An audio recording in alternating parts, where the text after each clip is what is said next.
In your opinion, are we living in the end times? We are now living in the most prophetic time since the first coming of Jesus Christ. I could take an hour or two and prove that to you. We don't have that kind of time right now, but we really are. I preach and teach on it all the time. I'm trying to wake up the church. Look, we're living in very prophetic times. Israel's back in the land. Jerusalem now belongs to Israel. You know, the Middle East is on fire. Syria has collapsed. Turkey's collapsing into an Ottoman empire. Russia's in alignment with Persia. Persia and North Korea. China's got their first military base out of their nation. I mean, on and on. The borders are collapsing. Western culture is being overrun. Then to think of the technology explosion. And I love technology. I'm a techno geek.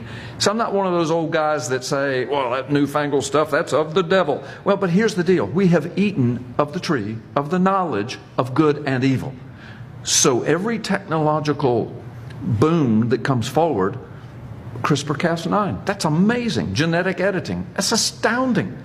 Can we use it for good? Absolutely. We can bless people's lives. But is it going to be used only for good? Absolutely not. In fact, now it's already perverted and perverse, and we have not yet seen the bottom of that dark hole. All right? Robotics and artificial intelligence. Can we use that for good? Oh my gosh, it would just make the whole world transformed in some wonderful ways. But the problem is, we build the robots, we put artificial intelligence, and then the makers of it say, I know what, let's have sex with it. It's just the perversion is uncontrollable. Pandora's box has been opened. So when you put all this stuff together, and then you understand that we're the first generation in humankind to see the convergence of all this stuff since the return of Israel, just 70 years ago. Just 7 years, our historical lifetime. You and I, neither one of us are 70 years old, but you and I both grew up with Israel has always been there in our lifetime, but it really hasn't. It's just been 7 little decades.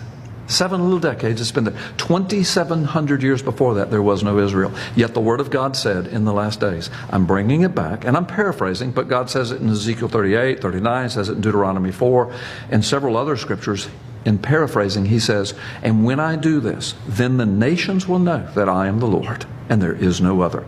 I will bring them back in the sight of the nations. This will be my witness to the nations that I am the Lord. And I'm going to paraphrase and add this because this is the implication of it, and that we are in the last days. When you see Israel return, we're 70 years. We're just a few months the other side of Jerusalem being restored. Another 2,700-year-old prophecy that we're living in the midst of, and 98% of the pastors in America never mentioned it.